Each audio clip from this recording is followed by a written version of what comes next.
there, faithful friends. Welcome to the last, for now, of our hit or miss Doctor Who Cyberman deep dive missions. Fittingly, we're closing out our run with an epic finale, a big sense of endings, and yet, ironically, a genesis of the Cybermen, taking us full circle back around to that original Mondasian design from our Week 1 10th Planet review. I am your regular mysterious adventurer and host, Michael Wilson, hoping not to get shot, converted, or killed by my past self. Navigating the colony ship time dilation with me are two people who I would never call disposables, but who may well bring exposition and comic relief. First of all, it's my own personal thing one, DK. Thing one, I am your past self, dude, so prepare to be dead by the end of this recording. We shoot ourselves in the back. You're prepared for this one? I am, so much. And we are joined by a returning special guest. You'll know him from our previous episodes. You know him, you love him. Welcome back, Tobi. Hello, I am comic relief. Honey, those are genders. I love Missy in these episodes so much. Let's get that out in there every now. episode.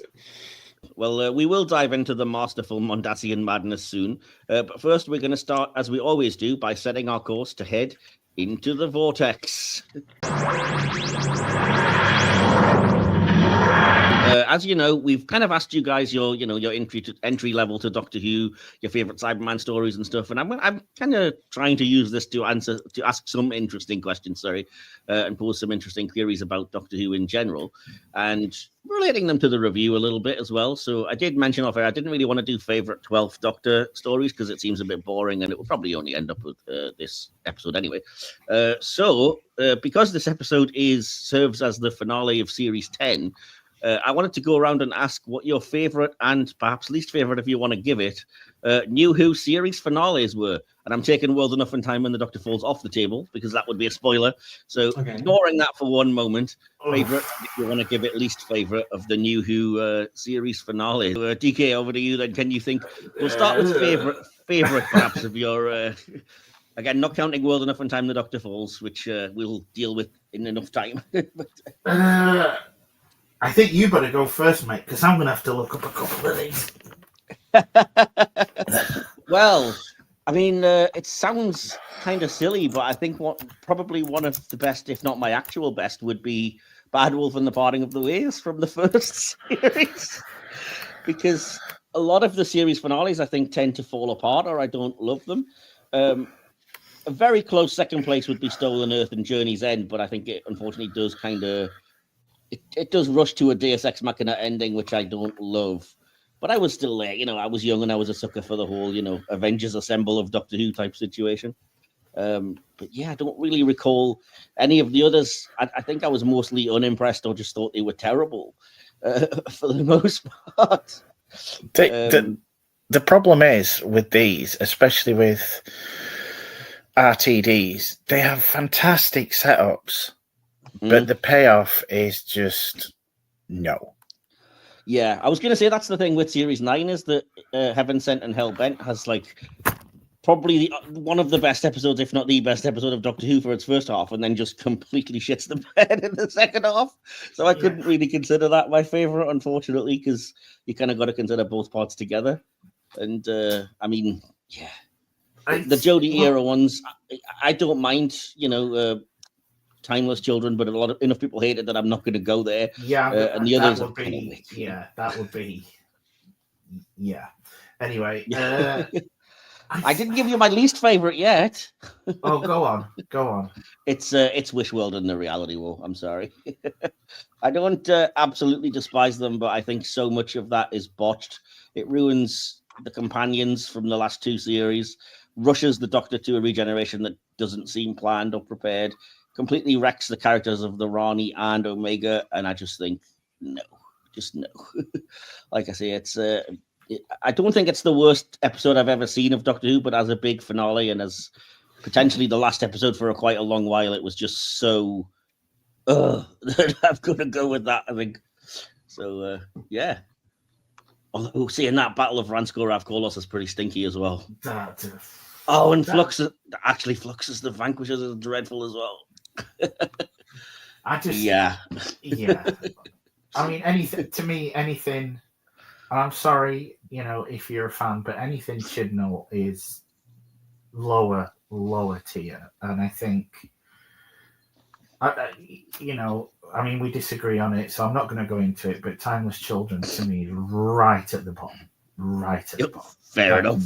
Kiss my ass. You're not the only one, to be fair, so I can't really be mad at you for it, even though I disagree, like I said. But. And as much as and it's kind of difficult because I think on par, you've got Timeless Child at the bottom, and then you've got the other Chibnall finales just above that, and kind of on par with them.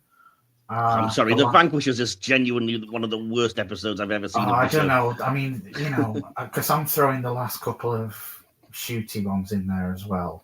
Because not good. Again, they start off so well, and I don't know. It's like he types the first half out and then goes, "Oh, time for my annual stroke." I don't know. Best one. I really hate that you've taken this one off the table, so that gives you some idea where my score is going to go. It would probably, I mean, if we're counting this one, spoiler alert, it might well be a contender, I think, for all of us. But I'll say this now: I'm going to get some absolute grief, especially from our good friend Will, for not seeing Pandorica Opens and Big Bang, because I just do not rate that. I don't see the appeal in that one. I really don't see the appeal in that. So this is me giving you the forks as well. I absolutely despise Dark Water and Death in Heaven. Let me think. You see, some of them, they start off so well, and if it was just the first part, I know, like Stolen Earth, Sound of Drums, all that kind of stuff, love it. And then you get the second part with Gollum Doctor, and I've never been a fan of the Series 3 endings. Army of Ghosts of Doomsday was good, but I don't think it was like, earth-shatteringly greatest thing ever that some people make it out to be. It's probably going to be in the higher tier because I think it's weird how most of the series finales are just terrible. I think there's easily more that I would say worse ones than good ones. Jesus, this is so difficult. I'm going to go pretty much with two of them. Wedding of River Song. That one was terrible. Yeah, but I mean, look at where it is. But I think I'm going to have to. Doomsday was okay. Again, I like the part one cliffhanger. Very good. I did like the whole, rip off of His Dark Materials. That's the thing that bugs me. It's so unoriginal, and I just didn't. I wasn't there for the romance aspect anyway, so I was like, I truly don't care. I think I'm going to have to agree with you. It's Bad Wolf and Parting in the Ways, simply because it was the first time we'd had a finale, as it were, and Eccleston just acted his ass off on that. So I think I have to say there was as a kind of counterpoint to that I think Bad Wolf doesn't belong as part of that story. It's such a different storyline, but you have to consider it because obviously it is a 2-part story and it links in that way, but it's just such a different episode. Like Bad Wolf is a knockabout sort of futuristic game show pseudo comedy type story until the very end, and then you're like, oh shit, no, that aspect. I hated the whole. I know, that's what I mean. It's just kind of like, but then again, but you have to include it simply because it has that brilliant thing where the Daleks are saying to him, and he just goes, "No," and they're like, "Explain," and he's just like, "Yeah, I'm going to come and kick your ass." Yeah, I mean, I think it's really clever, at least the way that they use the android to defeat the Daleks at one point, because it's like their technology, and I'm like, all right, clever. So I think it's going to have to be. I think it's going to have to be that, which is a a sad state of affairs when you consider how long this has now been going. Like I said, there's been 15 of them, but I think there's easily more bad than good, which sucks. I mean, if we expanded it to include like the end of the specials, the end of time, the power of the Doctor, the time of the Doctor, things like that, then it would certainly go up because these are all good episodes, but they're not the end of a numbered season or series. No. So yeah. No, I again, in I've been going back. I'm going to throw Will a bone here. I love part 1 of Pandorica Opens. Same, and again, they seem to.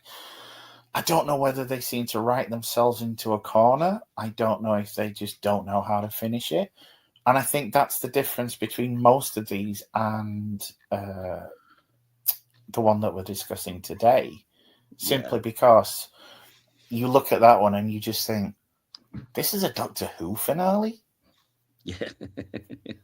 Yeah, I can already see the comments, especially from Will, that are going to be in there telling me about all of how unfair I was to Moffat and how there are brilliant ones and stuff that I'm not particularly fond of. But I mean, yeah, I could name, like I said, it's probably a 3-way tie for the worst, and yet I can not really look beyond Bad Wolf and Parting of the Ways for the best, because although I'll still not Johnny's End, I'll give the past 2, like I said, for fan service ishness, but that ending is rough. I don't like Timeless Children simply because yes, you can have mediocre finales, yes, you can have boring finales or finales where they don't quite know what to do with it, but that just seemed to take every single aspect that was the worst.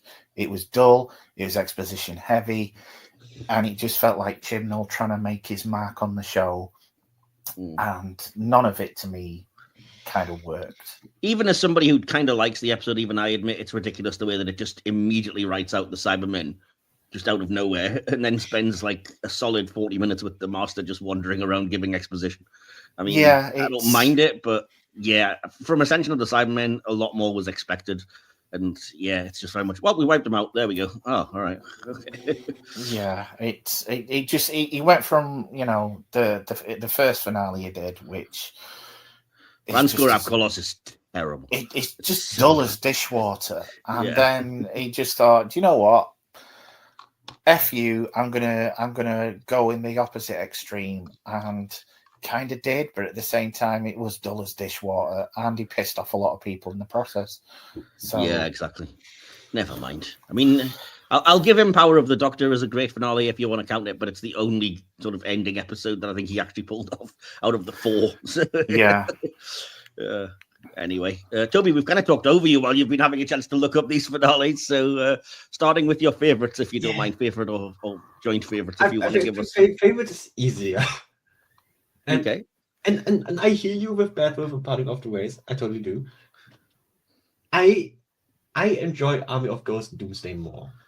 Okay, that's fair enough. Yeah, it's in the top tier. I'll give you that. It's a pretty good. Yeah, I totally get that. I feel like it's at least one of those where, I mean, Doctor Who finales almost always kind of fall apart in the end, but at least a lot of them can be so fun in the process. And I think that Army of Ghosts and Doomsday is still a good time until the end, and well, the end is sad, but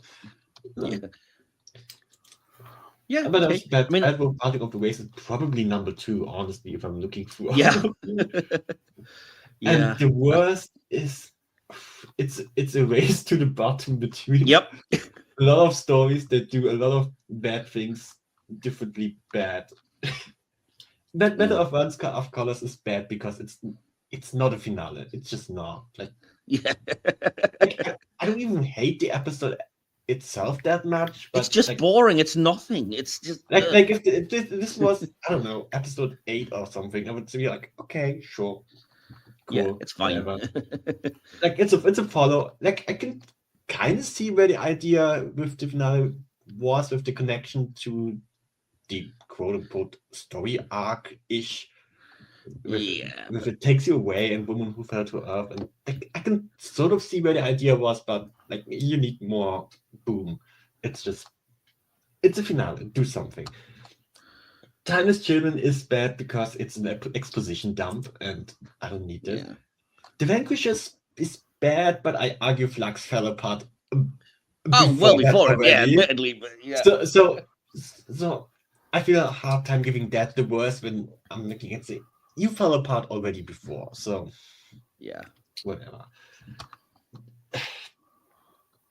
Wishword Reality War is just rough. Like, at least with Legend of Ruby Sunday and Empire of Death. I mean, Empire of Death is also not great, but Legend of Ruby Sunday is I actually enjoy. Yeah. For the most part, and I do not enjoy Wishword. So both parts are just not for me. So that's bad. I think I would have enjoyed Wishworld if it wasn't for the fact that when you watch it back, it teases things that it has no interest in paying off. Like, at least there's nothing in Legend of Ruby Sunday left hanging, but in Wishworld you get appearances by like Rogue and Susan and stuff, and then in the second part they do nothing about that. So it seems so innocuous. Like, and we know why. We know why. Well, exactly. Yeah, that's what I mean. It reeks of just we've basically rewritten the entire second half of this. Yeah, that's exactly. I truthfully do not remember the name of the doctor, so I don't even know. So it's bad because it's just that actually is pretty good. I'll give you that, but it really is just about setting up why Clara is throughout the timeline as multiple people, and essentially it's just set up for the 50th by having John Hurt appear at the end. I mean, the Big Bang is like, it doesn't make sense, but at least it's funny. Like, at least the energy is good. So it's bad, but not the worst. What is the worst? That is the question. What is the worst? There's so many. That's the thing. I mean, you could easily say a 4 or 5 way tie for worst, and I wouldn't argue. I also don't like Stolen Earth and Journey's End because it's a mess. Like, it's a fan service episode, and if you're here for the fan service, great. But otherwise, like, I rewatched it like somewhat recently, and I was like, "This is a fucking mess." Yeah, it's another case of just falling apart at the end, really. Like I said, because Stolen Earth is so good at the whole, like, doing the Avengers Assemble and paying off the missing planets and everything, and then you get to Journey's End, and it's like, well, we have to end it, so we just come up with some absolute nonsense.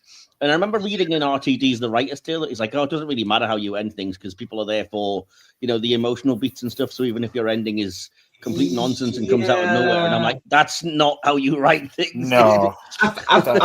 I feel like he got away with this in Army of Ghost Doomsday because the ending is also kind of put up, but I think he got away with this there and then decided, oh well, I can do it every time. And like, no, you got away with it once, cool. But with Parting of the Ways, I don't think it's in any way bad because there are consequences to this. So I'm like, okay, it's just not out of nowhere. There's a consequence to it. So, like, it's a little out of nowhere, but, like, there's a consequence for that out of nowhereness. That's not in Army of Ghost Doomsday. It's just, well, there's also kind of a consequence in there, if we're thinking about that. Just a different it ends up with them separated. And maybe that's why it also works there, because maybe that's the pattern. Why the first two kind of work. I think that's why I don't mind Journey's End, because I feel the same way about that. It's like, again, there's consequences because the Doctor and Donna end up separated. And that's the real kind of ending of that, as opposed to, how did you defeat the Daleks? I just pressed a few buttons and they blew up or whatever. So, I kind of hear that. I don't know. It just doesn't work for me in that instance. Fair enough. No, I don't blame you. Anyway. So, I didn't answer the question. What is the worst? Wishword Reality War, honestly. Oh, you're with me then. Okay.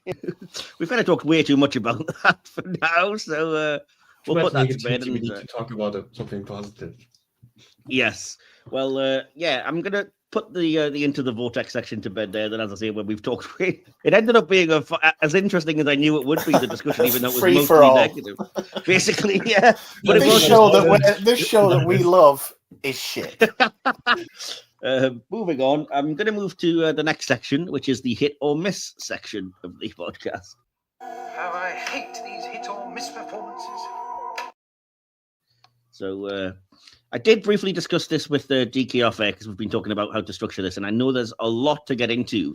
when it comes to the episodes that we're reviewing today, World Enough and Time and the Doctor Falls, the big kind of epic ending of Series 10 of Doctor Who. So rather than doing the usual hit or miss completely random, I decided that what I'm going to do is incorporate some things from the review into the hit or miss section, because that way it'll give us kind of a nice roundtable way of discussing some things that I think deserve a bit more time, and it'll feed it into the hit or miss section. But they will all be related to this particular 2-part story.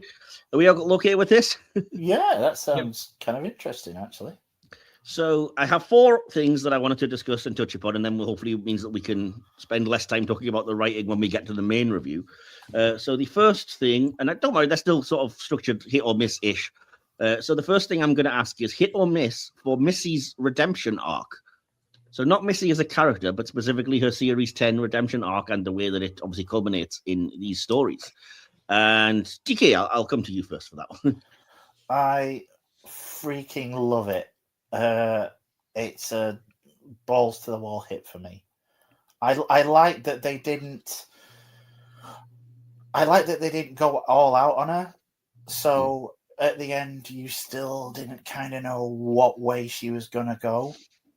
I think it was well earned, and I loved the whole little speech about we were always heading that way. I just absolutely adore it, and once again, I despise Chris Chibnall for undercutting that just a couple of seasons later. Well, I mean, I was thinking about that today, and it occurred to me that they're time travelers. There's no indication necessarily that Sasha Dewan has to come after Michelle Gomez. In my headcanon, Sasha is before Derek Jacobi. It's the only way I can not want to go fund a hit on Chibnall. I mean, I don't mind because the Master comes back all the time anyway, and at least they at least tried to explain why he suddenly went mad again, more or less, as kind of the whole jealousy because of the. I mean, he does come back, but I think we'll get into it later. But I think this would have been an absolute blinding way to finish the Master story. Well, it kind of definitively seems like it is, because I mean, the Master says, "Don't try regenerating. You got the full blast," and we don't see her regenerate. We just see Missy lying, seemingly dead. Exactly. But it's also telling that we don't see the Master, the John Sim Master, regenerate into Missy either, which they could have done. They could have had that in as a little Easter egg. So there's nothing to say that John Sim doesn't become Sasha Dewan, who then becomes Michelle Gomez. Yeah, as long as Gomez, to me, in my headcanon, is the last one, and I love the redemption arc. I mean, she kind of flip-flops all the way through there. When Sim walks off, and he said, "I've not listened to a word that you've just said." Oh, I love that, yeah. Yeah, and Gomez is still standing there, and for a brief second... Sorry, I have a little bit of information about that scene as well, and I don't think I put it in the BTS, but I'm going to mention it now because I just think it's so cool. Is that it was Peter Capaldi's idea, by the way, for them not to turn around and look at him during that speech, and for Capaldi to have to literally run around them and be like, "No, you look at me when I'm talking to you." Because he was like, they wouldn't turn around, and I do have to make the effort and run around and kind of face them because they just wouldn't. And I was like, "Oh, that's a genius note as well." It does work. And I just love the whole, I'm not listening to a word you've said. And she still stood there. And, he takes her by the hand and that kind of thing. And for the briefest second, you think, yeah, this is it. This is the turn. And then she says, I'd like to, but no, sorry, just no. And then walks off and you're like, oh, God, so close. So when... it finally does happen, and she has that discussion with Sim, and says, "Yeah, I'm going to do it. It was always headed that way." To me, that's kind of like a punch the air moment. It shows real kind of character development for me, and I absolutely adore it. And I think I have to say, I equally love the fact that the Master is, like I said, this multifaceted character, and if you like the redemption arc, fair enough. But I also really love the fact that it's literally it's so self-destructive of an idea to John Sim's Master that he's like, "I will never stand with the Doctor," and he literally kills himself rather than let that happen. It's like, oh shit! I love it. I think to me, I'm getting ahead of myself here, But to me, this was so good. This could have not just served as a season finale. This could have served as a series finale. Well, a lot of people say it is because a lot of the kind of haters that are like, "Well, I don't like women and black people," so the last Doctor was Capaldi. So Yeah, as far as a lot of I people mean, are concerned, this was the end point. So. Unfortunately, I'm not a Neanderthal, but I think it's just so well written, and I just think it would have been a perfect end to the story. And I think a lot of the emotional weight of this is not just the Bill thing, it's not just the Doctor thing itself, but it pays off Missy in such a way that you cannot help but like look at it and just think Michelle Gomez is just the absolute badass. Yeah. And I think part of this is what I'm saying. I mean, I look at some of the stuff that Moffat's written, and then I look at this and I just think this is the same person. Yeah. I think honestly, I'll shut up and let Toby take a turn. But yeah, I absolutely love it. It's never have I given a hit for anything more than I've given it for this one. Fair enough. I'm going to say that's a pretty, fairly certain hit for Missy's redemption arc from DK. So yes, Toby, it's over to you. Hit or miss for Missy's redemption arc through Series 10, culminating in the episodes we're reviewing. Oh, absolutely hit. I almost kind of wish we saw even more of Missy in Series 10. Because I feel like this episode does everything excellent with it. But I do think the build-up is a little bit... You need the kind of will to go, I want this to happen, and that's why I let this episode do this. Because I think the build-up is... I'm not going to say bad. It's more almost non-existent in Series 10. Like, there's some scenes, and that's great. But I think everything concerning this episode is great. And if you have the ability to say, I want this to happen, so I'm going to let it happen, which I do want this to happen, so I am going to let this happen. It's great. It's a hit. And yeah, I do agree also that, yeah, the Master coming back later is not a great idea, but I think we already had this conversation like a few weeks ago. Yeah. We did when I put Sasha Dewan's Master on the hit or miss. We did discuss it that way, and a lot of it was kind of it came down to the same thing. We didn't really, or a few of us didn't really want the Master to continue beyond Missy because it was a perfect. I'm not even saying we should have never continued, but like the break needed to be longer. Like that was too short. Was almost not immediately, but almost immediately. Like it was like one series break, cool, and then no, it needed to be longer, and then I wouldn't have cared that much. Yeah, but then, no, talking about this redemption arc, it's it. Okay. Well, I'm not going to surprise anybody. I think I'm slightly less on board with it than you guys, but it's still a massive hit. I didn't really love it for the vast majority of season 10 because I don't need my villains redeemed kind of thing, and I think there's an awful sort of ridiculous the word reductio ad absurdum type argument that the Doctor tries to give even in these episodes where he's like Bill quite rightly says, why would you go out of your way for who is essentially a killer, and he's like, you're having a bacon sandwich, go and tell the pig, and I'm like, really? This is a ridiculous argument, dude, and it is. It's the most spurious stupid thing you could say, but I think it makes sense for him to have this argument for the Doctor. I mean, I guess, but what I was going to say is what ultimately sells me on it is this two-part story because it's handled so well here as the big culmination of it that I completely am on board by this point, and I fully believe where Capaldi's explaining to Bill in that scene on the kind of on the bench, and he's like, all I've ever really wanted is for us to be, united.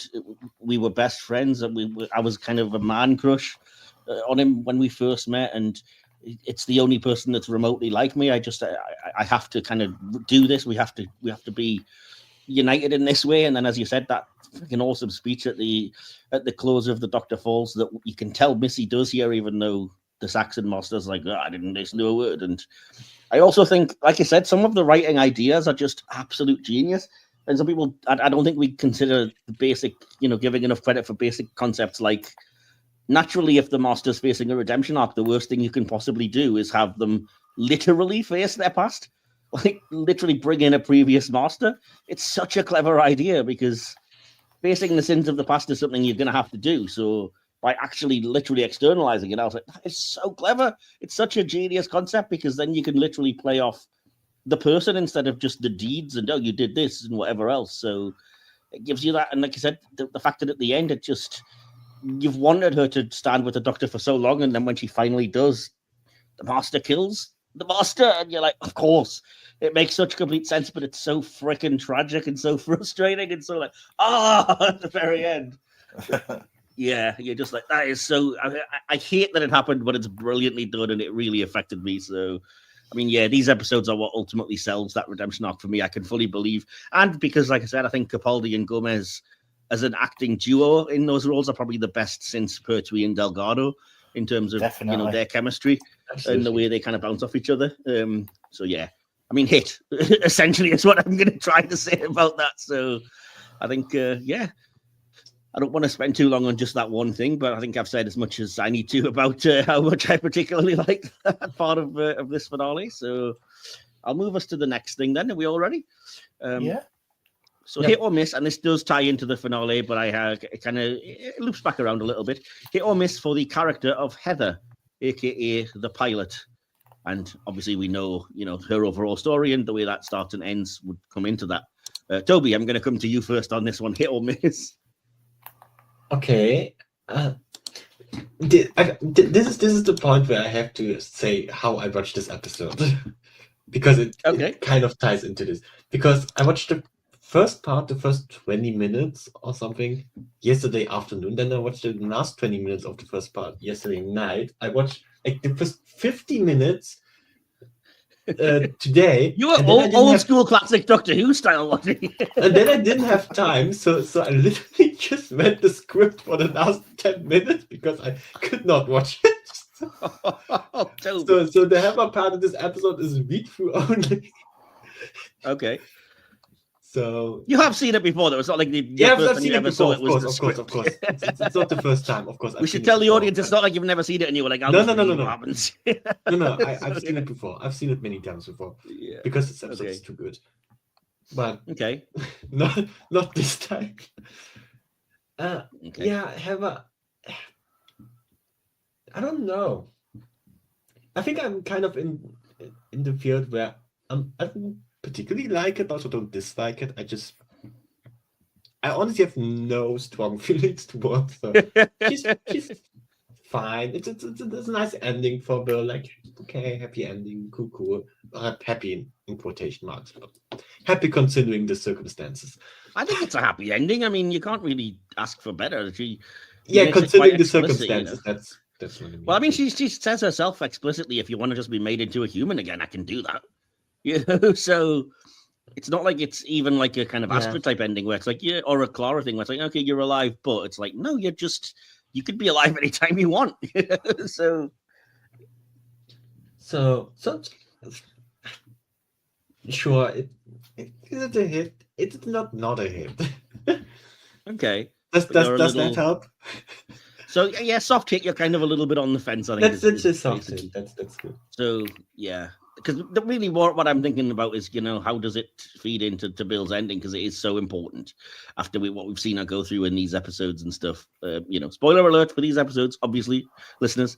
But after we see her, Cyberman converted, and you think there's obviously going to be no way back to that, and she's facing basically death. She doesn't want to live that way. So I mean, I'll give my thoughts in a second with regards to that. But so suffice to say, you thought it was fine as an ending for it, but you didn't necessarily feel great about it. Yeah. I'm okay. I'm totally fine with it. Okay. GK, it's over to you. I really like the concept. I really like that they came back to it. And let's be honest, Bill needed some kind of fucking, happy ending after that, because good grief. As for would she, I'm going to be a very basic bitch here. In that, would anybody have gone off with Heather? I would have gone off with Heather regardless. I think Stephanie HoM is literally one of the most attractive people alive. So, yes, I think... Even if she wasn't, now the idea that, we're just going to travel through the cosmos and be, cool, super beings and whatnot, it's like, it's pretty tempting within itself. I mean, it's even tempting. if it wasn't with an incredibly hot chick. I'm going to say it's tempting, but when it's with her, just, do you know what I mean? I don't even have to have anything bad happen to me. I'd do it. I'd do it tomorrow.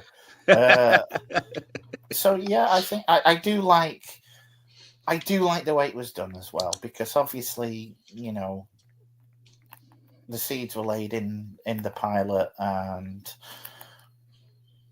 you kind of expected it at some point, but by this point, I think a lot of people had forgotten it. So, you feel absolutely awful for Bill.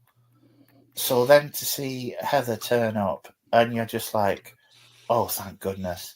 And it gives Bill that kind of, yes, it's kind of like, a magic reset almost. But I think out of any companion, Bill deserved it, because, I mean, she was put through the ringer, and you can talk about it. Yeah, you can talk about Amy, and you can talk about Clara and all this, and they're like, oh, poor me, I'm just hard done by. And it's like, Bill turns up and goes, bitch, please. Yeah. So yeah, I really like the fact that she came back, and I really like the fact that Bill got her happy ending, as it were. Yeah. Okay. So hit, basically. Oh yeah. Awesome. I have to say, I absolutely love this. It's a massive hit for me. But the confusing part is I shouldn't, because I really hate the fact that New Who just won't kill off its companions and commit to it, and tries to find these kind of magical ways around it. But this is the one time that I think it really works, because, like you said, it's earned from the fact that it's set up literally in the pilot of Series 10, right the way to her saying, oh, it's my tears, and then that's literally how she tracks her, like, oh, it's my tears, I know when you're crying them. It's just such a clever way of doing that anyway. That I'm like, oh, and plus I was just so shocked to see Heather again. I wasn't expecting it. And like you said, the relief of like, oh, thank God Bill's not stuck, either dead or a Cyberman forever. And so I was way more on board with it, even though, like I said, I mean, I'm very much with the Neil Patrick Harris toy maker when it comes to a lot of these, where it's like, oh no, she's fine, she's just stuck living in her last heartbeat. Well, that's okay then, when it comes to a lot of these, like, oh, I didn't quite die, but okay. But this one I think really works, because like I said, they go to pains to point out she's fully alive, she's traveling in the universe, she's not had to ascend or transform or whatever. She can go back anytime she wants to just being a regular person if she chooses to, which I'm like, okay, I'm pleased you added that, because I needed that extra clarification. And I have to say, from a script writing perspective, and sorry to get script writing type nerdy on this, but I also think it's really clever the way that Moffat subverts the bury your gays trope with it, because the fact that Bill is a lesbian character, and he does all these horrible things to her, and it's like you could easily face criticism for that if she had just died at the end of it, and it was like those are the consequences. But he actually uses her sexuality as the thing that saves her. And that's such a clever subversion of aha, you thought I was doing the whole kill off your gays in horrible ways thing, but in actual fact, it's, the love of another woman that saves her from her soul from eternal torment or whatever. And I'm like, okay, I'm totally going to give you that one. And especially especially for Moffat, who, let's be honest, isn't known for writing great female characters. Exactly. Yeah. That's what I mean. And yeah, I mean, just... what else can I say? Hit for me as well. I really liked that ending. So, I mean, Tobi was less impressed, but again, we're still, I think, overall hit on this. So far, this episode's looking like it's reviewing quite well. So, we'll move to point number 3. Okay. Third thing on the hit or miss section is, and sorry, this picture might be a bit small, but you'll know what I mean when I'm saying it. Hit or miss for the patients. That being the fully bandaged up people that just go pain, pain, pain, and how they tie into something familiar eventually. DK, it's your turn. So over to you first. I was having difficulty with this throughout the episode, because the BBC in all its glory kept revealing things prior to the episode airing. and I was trying to decide whether I would have picked up on it had I not known. I think I would have, but I still think it was done in an incredibly clever way to not kind of signpost it until nearer the conversion time, as it were. The thing I love about this story is it fully leans into the body horror aspect of the Cybermen, and in a season where we've looked at things like Revenge of the Cybermen, it's not always dwelt upon, and I'm going to say Dark Water aside because I just hate that one. But it gets stupid. Yeah, we don't need Cyber Brigadier basically. No, that just left a really nasty taste in my mouth. I thought that was incredibly disrespectful. I agree. It was just tasteless. Yeah. But this one, it's done really well. You kind of see the conversion process almost, and in a realistic way, not in the let's play Lion Sleeps Tonight and have a CG mixer go off. It fully leans into the body horror aspect, which not only is it good for a Cyberman perspective, but I think it's one of those episodes of Doctor Who where it really kicked things up a notch, and you're just like, holy crap, this is actually terrifying. Yes, a lot of the time you're told that the Cybermen are terrifying, and the general concept is terrifying, but to see in action, it's another thing entirely. And the just little touches like the nurse comes in and you think she's administering some meds, and then she walks off, and it turns out that all she's done is turn the volume down on the speaker. Just muted it. It's heartbreaking. It is, and I just think it's done really well. And I'm angry at the BBC for giving these things away, because I've got to be honest, I didn't put it together until way later that that's what these were. I thought it was just Moffat bringing in another sort of secondary monster like he sometimes does. It didn't even occur to me that this is literally the genesis of the Mondasian Cybermen. I was like, okay. I think the BBC kind of said, oh, look what's happening this finale. And I hate that, because if they'd have not done it, and, something else that I'll be reading out later that you found for the behind the scenes, it would have worked so even better. I mean, it works without a shadow of a doubt. It's a hit for me. But I think if the BBC would just learn to keep its trap shut and do a John Nathan Turner, like, when he did Earthshock, what we were talking about the other, then I think this would have been I think this would have been up there with Genesis of the Daleks, to be fair. I think it is, to be honest. So, anyway, Tobi, it's over to you. What did you make of the Patients and what they, what they basically represent, what they are the forerunner for? I love it. It's great. Okay.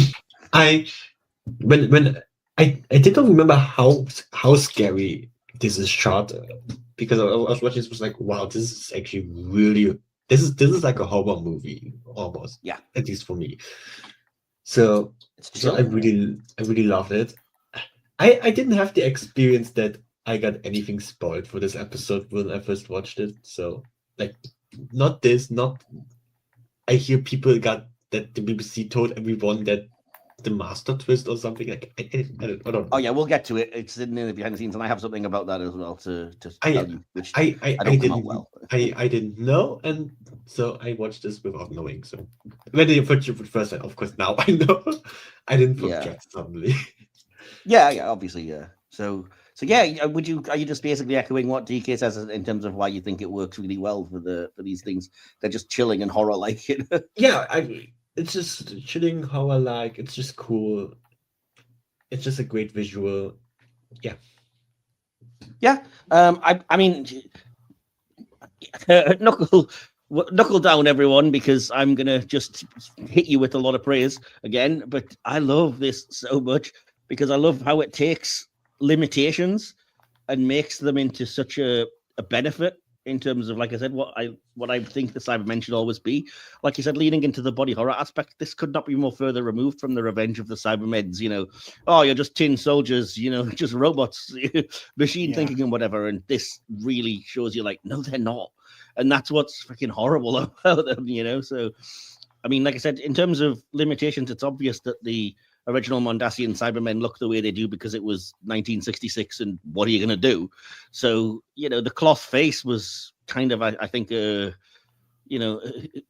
necessity that they were like, well, we have to do something, and we can't, you know, they couldn't afford metal face plates or helmets or whatever back then. So it was like, we'll do the best we can. A little cloth thing over their head will still serve the function of it. But then twisting that in this way, and I read somewhere that it was because Moffat went to visit his mum in hospital and just found the images of like sick people, so kind of like it's so weird and scary, and you feel so like afraid but also pity these people and everything. And I was like, you've nailed it. Deciding on then, you know, turning this into, and then like I said, turning that weird sort of face cloth type thing into their bandages. Of course they are, you know, it makes absolute sense. And then the idea that, like I said, that they're constantly screaming in pain until you then get at the end. We've got to give you something for that. It won't actually stop the pain, but it'll stop you caring. And it's the emotional inhibitor, and that's the handles on the helmet. It's like, that is genius. Because now, anytime you see the Cybermen, particularly those original models, you're just thinking, they're in agony. I mean, they act like they don't care, but it's like it adds such a level, like I said, of like, okay, they're scary, but you also have to pity them and like, Jesus, what must they be going through? You know, this isn't like a nice, happy sort of, we've achieved the next stage of evolution. Haha. It's like, no, you're in agony, dude. This is not a natural thing. And you've been, you know, ripped apart and reconstructed, and it's horrible. And I really like the idea, even though it's cheesy as all get out, I do like that, despite the fact that these early Cybermen never had the little teardrop motif, that Moffat literally uses an actual tear of bills as the same thing at the end of the episode, so that an actual tear spills on the Mondasian sort of face mask thing. And I'm like, see, that's it. That emphasizes everything I kind of want to get across about why you can't ignore the organic part of the Cybermen. And like I said, this idea of, well, we're all going to have to do this eventually if we want to survive, because they're using the colony ship as that thing as well, rather than just, you know, our planet was dying, etc., which is all fine, all well and good. But literally having it presented in front of you in that sense of like, we're not going to survive this colony trip otherwise because of the whole time dilation. So we're all going to have to go through this at one point or another. And you've already seen Bill get, you know, blown a big hole in her. So you know she's got an artificial heart, you know, vending machine style or whatever there anyway. And when they keep talking about you'll have to go through full conversion eventually, it brings it all home when you do realize, you know, what it is at the end and see that Mondasian Cyberman, and you're like, oh shit. And like you said on chat, DK, that the ending scene, the whole I am Bill Potts, I waited for you, there's never been a more chilling, just absolute devastating ending to a Doctor Who episode for me than that. Just like, whoa. It's like I said, I mean, I was kind of a Moffat detractor for a lot of the things. When he was writing scripts for RTD, I thought they were really great, really creative. But I think to an extent, during his own tenure, you saw that he needed to maybe be a little reined in by RTD. So to see this, it was just, for me, it was just like, where has this Moffat been? Yeah, exactly. Yeah. And I mean, it was, to all intents and purposes, his last roll of the dice. It was supposed to be his last episode. It was only, I mean, we'll not get into it because it's not related hugely, but it was meant to be, he wasn't supposed to be doing the Christmas special, and that came on last minute. So this was going to be his big send-off, and obviously, you know, it wouldn't have been anyway because he came back and wrote like Boom and Joy to the World in RTD too. But as far as he was concerned when he was writing this, it's like, well, I've got to leave it all on the table because this is it now. I'm never going to write for this again. So, and I think that kind of shows, you know. So yeah, it is kind of like, you know, sod it. I'm gonna just go for it, kind of thing. Yeah.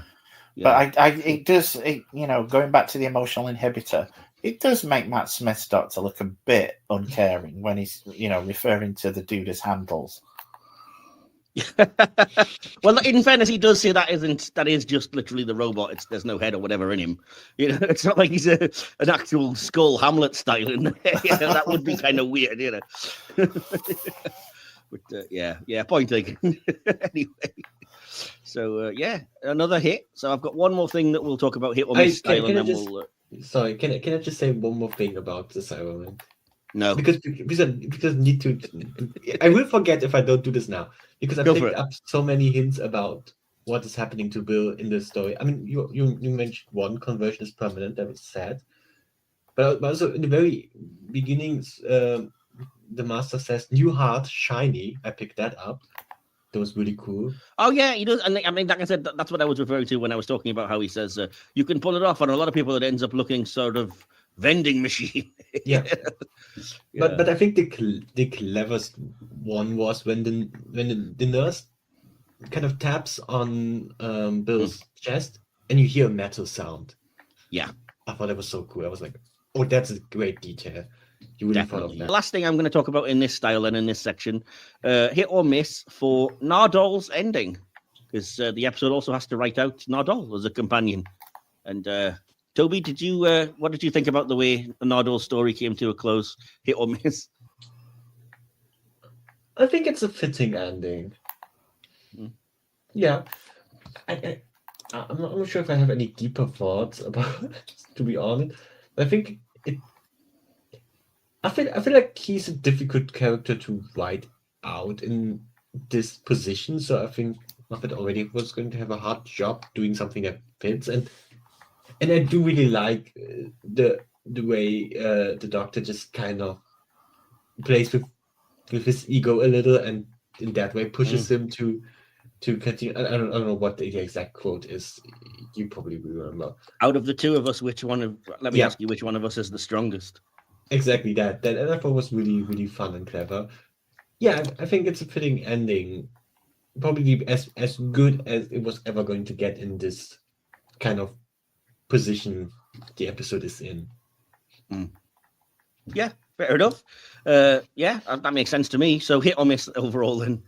It's a hit, yeah. Okay, cool. TK, thoughts? Yeah, I think it was done again. I'm kind of wittering on here about the same kind of thing, but I think it was done again really well. I did like the fact that it's not something that you would expect, as Nardole himself said.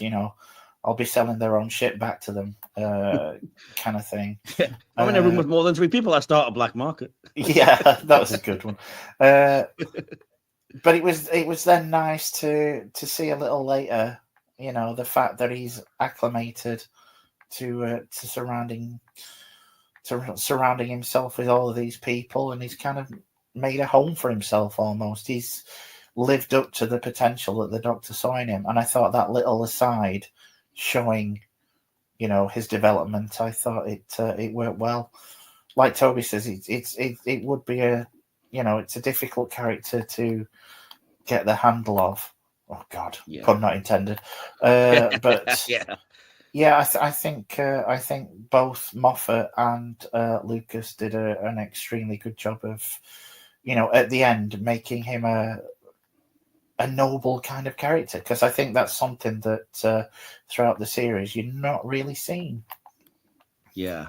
I mean, again, this is going to be boring, but I really think it's a hit as well, because for all the reasons you said, you can kind of tell. I mean, Nardole was never really intended to be a recurring thing. He was killed off in Husbands of Riversong pretty, definitively. When it comes to this episode, it's doing so much already, but it's obvious that, you still have to write him out. And it could have felt clunky. And I do think it's probably the least emotionally effective, probably just because Nardole is the least, likable character, maybe. I don't know. But I still think it works really well because it does tie into everything. Like, this doesn't, end in a neat bow in the kind of, like I said, the way that RTD's, it doesn't matter, how you end it, even if it's a big push button and destroy all the army and they're gone. And I like that this doesn't commit to that. It's like the Cybermen are still there. And they're going to come back. And all they can really say is well, then we'll think of something. We'll fight again, even if, all you've really done is buy them a little bit of time and haven't just, problem solved, Yeah. I kind of like that. And I like that Nardole, like you said, has to step up as the hero and be the kind of almost Western archetype of I'm protecting the kids and the homestead and whatever else. And suddenly develops these amazing skills with creating weapons out of the bits of the ship and stuff. And I'm like, all right. Because that way you can believe he'd stand a chance. He's not just some cowardly idiot running away from the Cybermen. He's standing his ground. And Matt Lucas's sexuality aside, because it probably wasn't great that he didn't get a love interest of his own gender, I do love that they still gave Nardole a love interest, because there's no indication that he's not straight or doesn't like women or whatever. So Yeah. I think, him kind of getting a love interest and the way that it ends, that, well, she's only human, I think is such a lovely little touch. And again, you can just picture him living the family life and doing all the things the Doctor can't do and settling down and protecting everyone. And I was like, it works incredibly well and ties in so well to this story, whilst also being a necessity of, like, we've got to get the Doctor on his own, because he either has to regenerate or, we have to do something quickly before he regenerates, as it turns out. Because, I mean, you can tell originally the plan was he regenerates in the TARDIS, and then, Moffat had a Christmas special to write and was like, and he decided he doesn't want to. So then, so you can kind of, you can see the join where it's like, no, I won't. And then the first Doctor turns up and it's like, okay, yeah, I see where you've been like, took away the last page, quickly rewrite. This'll do. I'll chuck in David Bradley as the first Doctor for Christmas. That'll do. I'll get a good hour out of that.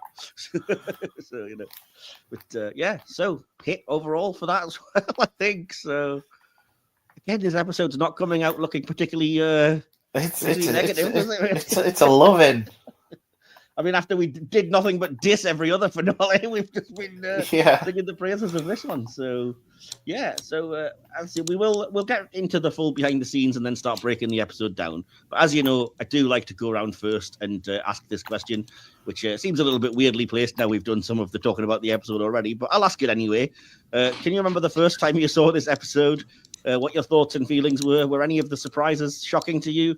And what did you come away feeling at the end of it the first time you saw it? And what do you feel similar now without too much heavy spoilers? Toby, I'm going to ask you first, actually. I don't think I have concrete thoughts of what I thought back then, but I'm pretty sure I loved it as much as now. So you did already say that you kind of were surprised because you didn't sort of feel the way we did about spoilers and things. You hadn't been spoiled. So yeah, that is true. That is true. Yeah. Because I have to say that the thing that I was going to say with my experience, and it really makes me look bad, but I'm going to be fully honest with things here. I did not see through the racer disguise at all, and I feel so stupid about it now because it is so blatantly obvious. And as I didn't either, so don't feel bad.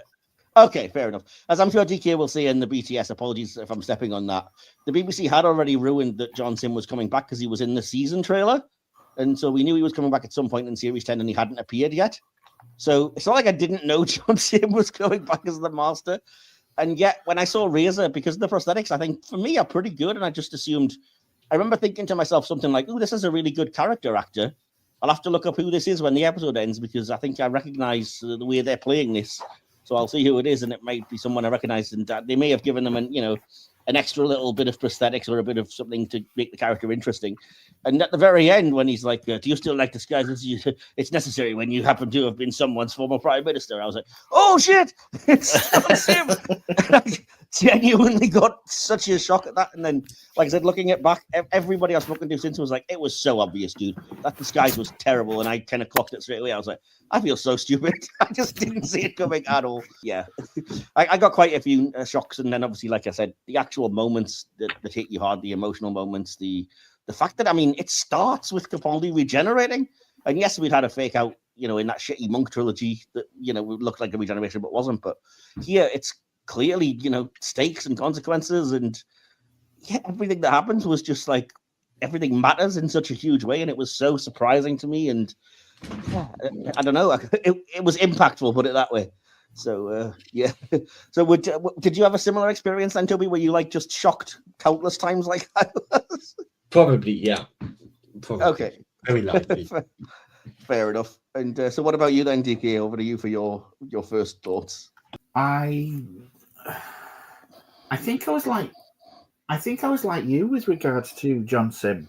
It obviously you could tell it was prosthetics, and I kind of recognized the voice, but I didn't put two and two together. Yeah, I was the same. I just thought it was an exaggerated performance, though. I was like, oh, this is like a comedy actor that they've cast who's doing an OTT performance, but it never occurred to me it was John Sim. No. No, that was really well. I'd had the I was going to say Spider-Man, the Cyberman. I'd had that spoiled, which I was really kind of annoyed at. But yeah, I think it's. I mean, even though the Cyberman thing had been spoiled, it was done in such a way that it was still shocking. And even now, when I watch it, it's still shocking. So, you kind of get that double whammy in the episode. And even though I knew about the Cybermen, I didn't know about John Sim. And the revelation. Oh, had you not seen that trailer then? No. Oh, because everyone was up in arms about that. That was the biggest complaint, was that before Series 10 started, there was a trailer for the whole season which spoiled. I mean, John Sim was the big sort of last shot of the trailer, and everyone was like, why'd you spoil that? We know he's coming back at some point in Series 10. And of course, when he hadn't by the finale, it was obvious to most people, well, he's going to be in here somewhere, isn't he? But yeah, I mean, that's how I knew. I mean, we all knew the Mondasian Cybermen were coming because they'd all obviously put them in the trailer. So that was never really a surprise. I knew that it was a Cyberman. And to be fair, the Cyberman had been in every Moffat finale at that point for the last fucking 2 or 3 years anyway. So that wasn't a huge leap, except for the fact that it was the originals. And I remember thinking, oh, that's cool. It's the original designs, and then just putting it in the back of my head and thinking nothing of it. But yeah, a lot of people complained that they should never have spoiled that the John Sim Master was returning in that initial trailer. I think it, and I saw it, obviously I saw it when it aired. So, and I think something like this, you kind of have to see when it airs, Sorry to all the, the babies that have come along since then and are watching it for the first time on home media.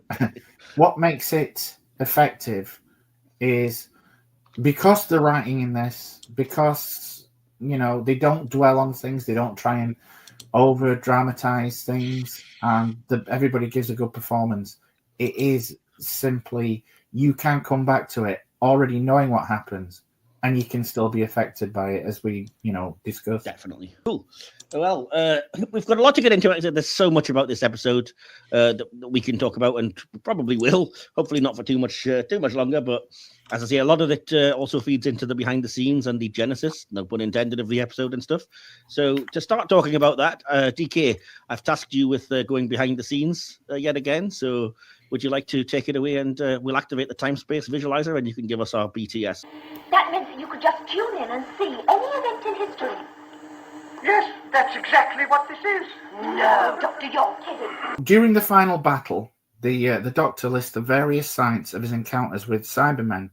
Mondas from the 10th planet, Telos from the Tomb of the Cybermen, Planet 14 from the Invasion, Voga, Revenge of the Cybermen, Canary Wharf, Army of Ghosts and Doomsday, and obviously the Moon from the Moon Base. He also mentions Marinus, which is a reference to the events of Grant Morrison's 6th Doctor comic, The World Shapers, in which that planet's Void evolve into Cybermen, although that story also suggests that Mondas, Planet 14, and Marinus are all the same planet. Missy mentions that the Doctor once died in a fall, referring to events in 1981's Logopolis, in which one of her previous incarnations causes the 4th Doctor to fall from a radio telescope tower. The Doctor flashes back to several of his former companions from the revived series, who each say Doctor, similar to what the 4th and 5th Doctors experienced prior to regeneration. Although where was bloody Rory? I have to say, that not only where was Rory, but Clara shouldn't be in there because he shouldn't remember her at this point. Oh, so, yeah. Slight error. Yeah. When the Doctor awakens, he quotes himself from previous regenerations, such as Santarans perverting the course of human history, which was the 4th Doctor in Robot. I got that wrong. I actually thought that was referring to Time Warrior. Okay. I don't want to go, the 10th Doctor in the End of Time, when the Doctor was me, the 11th Doctor in the Time of the Doctor, and it's starting, I'm regenerating, the 10th Doctor in The Stolen Earth. The 1st Doctor's dialogue, you may be a Doctor, but I am the Doctor, the original, you might say, references lines spoken by the 4th Doctor to Harry Sullivan in Robot, and by the 1st Doctor to Tegan Javanka in The 5 Doctors. The episode depicted a 4th alternative account of the genesis of the Mondasian Cybermen, Different origins have been shown in the comics, The World Shapers and the Cybermen, and the audio story Spare Parts. This was, however, explained in the Dr. Falls with a reference to parallel evolution. For the Doctor's use of Venusian Aikido, Peter Capaldi studied footage of John Pertwee in an attempt to recreate the Third Doctor's movements when applying the extraterrestrial martial art. Johnson's return as the Master, this is what we discussed earlier, it was meant to be a surprise, but the BBC announced it ahead of time in order to avoid press leaks. Sim was deeply unhappy with this, as he felt that most viewers were able to see through his disguise. Stephen Moffat was also annoyed at this event. I love how they underestimated us as viewers because none of the three of us saw through that. Yeah, but maybe they're talking about intelligent viewers.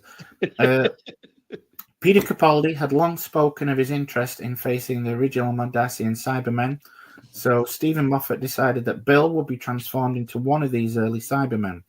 Moffat was less convinced than Capaldi about the effectiveness of the Mondasian versions, but the rapid passage of time would allow them to evolve into the more cheap, crap-looking forms introduced in Rise of the Cybermen and Nightmare in Silver. And bit finally, of editorializing there, DK. I don't recall right. I don't know what you mean, mate. It's right here. It's factual. The notion of Bill principally appearing on camera in human form to reflect the way that she still saw herself was influenced by Quantum Leap, in which the same approach was employed for body hopping time traveler Dr. Sam Beckett. Put that one in just for you. I know. I did notice that. I went, oh my. There you go. But no, it was apparently influenced by that, and that makes sense. I love that as well. That whole thing that it's even though I dislike the Monk trilogy, I like how it kind of feeds back into that because the Doctor's like ordinarily, the cyber conversion would take you over, but because your mind was so well trained from fighting against the monks taking over, for so long, for so many months. That's why your mind is able to resist, and it's strong anyway, obviously. But I was like, okay, that's kind of cool. I didn't necessarily need an extra sci-fi explanation, but it's nice that there is one. Yeah. So, and again, just the nice idea of like, this isn't engine oil; it's one of your tears, which doesn't make sense, but where there's tears, there's hope, and then that feeds into like, no, it's actually Heather's tears, and that's what's ultimately going to save you. Yeah. Oh, sweet. I really love that moment. That's such a small moment as well, but when the I love overall the way everyone's kind of reacting to Bill, and you can see they're reacting with kind of shock and fear when she's in the barn, as if she's like, well, what are you afraid of? What's going on? I wouldn't hurt you, etc. And you don't really, I remember the first time seeing it and like not really knowing what was going on, because I was like, hang on, wasn't she turned into a Cyberman? Is the Doctor cured her or something? What's going on? And I didn't put two and two together until a little bit into it. And I think it was when you see the Cyberman shadow on the wall, which is such a cool bloody thing anyway. Although at that point, I can't remember if that's before or after she actually sees it in the mirror, but whichever one it is, that was when I clocked it. But either way, it's such a cool way to handle that. And I just love that, it's the little girl that gives her the mirror, and the Doctor could be really like nasty about it, but he's like, no, don't ever apologize for that. You were being kind. There's nothing ever wrong with that. I'm like, oh, yeah. He could have been like, you fool, you've endangered us all. But I was like, oh, I did. Yeah, I did. I love it. I think it was really well done. And at the end of the previous episode, he says, I'll fix you. And so you kind of go into it thinking that he's actually succeeded. Yeah, exactly. Yeah, until you start realizing the way they're reacting is towards something else, and you're like, oh, actually, hang on, what is this? And then, like I said, just the sheer brilliance of, a lot of Rachel Talalay's direction, but little things like that, the way that there's a Cyberman shadow on the wall that Bill is casting, such a nice touch. Yeah. But, yeah. Okay. I'm going to move to the next section then, which is going to be talking about the writing. Fear not, we'll keep you guys updated as we go along. If you're new to the podcast, we just do it by sections, but it'll be clear what we're doing. So I have a little bit of information about the writing, so I'm going to start with that because again, I think a lot of the behind the scenes and stuff of these episodes is interesting within itself. For the story setting, Stephen Moffat conceived of a colony ship where the passengers became trapped for generations following the malfunction of the robotic pilot. This notion was refined through conversations with his son Joshua, who was studying physics at university. The younger Moffat had developed an interest in relativistic effects, the way that normal physical laws broke down at speeds approaching that of light, or in the presence of an enormous mass. One associated phenomenon was time dilation, which saw time passing at different rates for different observers, and he noted his surprise that it featured so rarely in popular science fiction. This discussion prompted Moffat to replace the ship's robotic pilot with a black hole, which would cause time to accelerate on the parts of the vessel that were closest to it. This device would also provide the opportunity to incorporate the more recent types of DK's favorite Cybermen. So, yeah. That's, again, brilliant. That came about just from a conversation with his son and wasn't part of the idea, and yet it's so cool and central to everything. Stephen Moffat felt that Missy's redemption had to have a tragic end, and he decided this would most appropriately come to pass if an earlier incarnation of the Master was the architect of her downfall, which, again, as I've explained, I think is quite genius. So, yeah. So, the writing then, we've talked it to death because I basically did that in the hit or miss section, but is there anything we haven't mentioned about the writing that you wanted to say, that you want to criticize, praise, or bring up that we haven't talked about yet? Tobi, I'll ask you this first. I just want to say I loved Bill. Bill is great.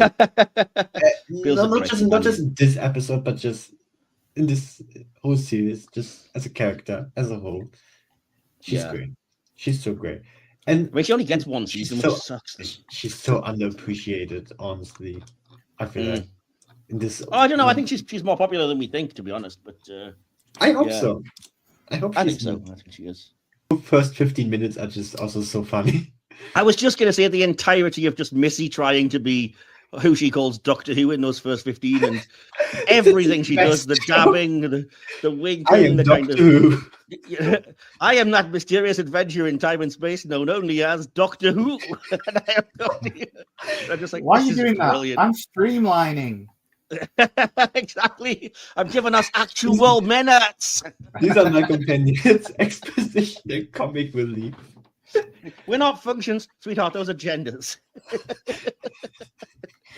She's the best. She's such a mood. She's Moffat's comedy writing, I think, coming through at its finest when she just, it gets to prance around and stuff like that. And with so much heavy stuff that comes after those first 15 minutes, I think you really do have to enjoy those when they're there. Just even little things like the doctor's just sitting giving her instructions while eating a bag of crisps, feet up in the TARDIS, and she's like, "Are you eating?" Yeah. No. Yeah. Oh, it's just so good. And then Doctor Who, that's his name. He chose it. She's just winding you up. He busts out and he's like, "I'm Doctor Who. I actually kind of like it." Brilliant. So good. Right. Well, I think we can move on from the writing. As I said, that was part of why I wanted to cover that in the other bit. So we'll move to the direction next, if that's okay with everyone. Yeah. Yes. So this is Rachel Talalay returning to direct her third consecutive series finale. She would later direct the Star Beast, I think, as well. Rachel Talalay noted that the Solar Farmer's plight owes a lot to the Night of the Hunter. Both have a farm woman protecting innocent orphan children from a nigh implacable foe. The Doctor sitting in the rocking chair with a shotgun, keeping vigil in the night, is a direct reference. And I think Nardol's fate basically is kind of as well. Talalay told Doctor Who magazine, "I like, if I can, to do a few epic moving shots where a lot of things are happening rather than hundreds of action cuts. So we did one really big Steadicam shot with Peter where he battled through the forest. It was important to me and to Peter that we got that all as one, even though we cut it up in the edit. The adrenaline that happens as you run and things grab you and all these explosions go off around you, the excitement just adds so much. It gives a visceral sense to it, and Peter really felt that. It is like being on a battlefield. The first time he went through, tons of dirt rained down on him. He came up the other end with dirt all over him, and you should have seen the grin on his face. He said, 'Yep, this is action hero stuff.' But Stephen's script, of course, incredibly ridiculously is clever in a good way, and it does also have the calm before the storm." And again, I could praise Rachel Talalay all day. She's a fantastic director.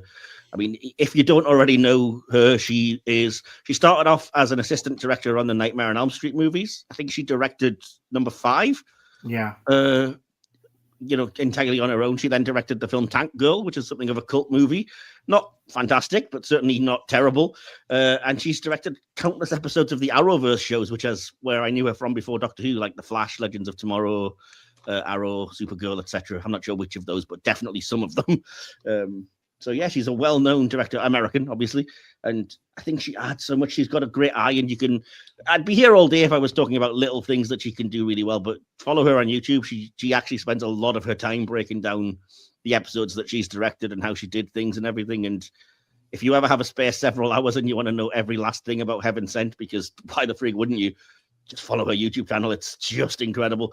I mean, that episode's already 10 out of 10, but then seeing how she did the things in there is just beyond fascinating as well, and just gives you a whole new appreciation for things like that. So, yeah, I mean, again, I could label loads of other things that I like about her, like the way the ship is shot, the kind of zoom ins, the way that the camera zooms in and out of the TV to show you the time dilation so that you see the Doctor moving normal time, and then it cuts back to Razor and Bill and it's moving slowly again.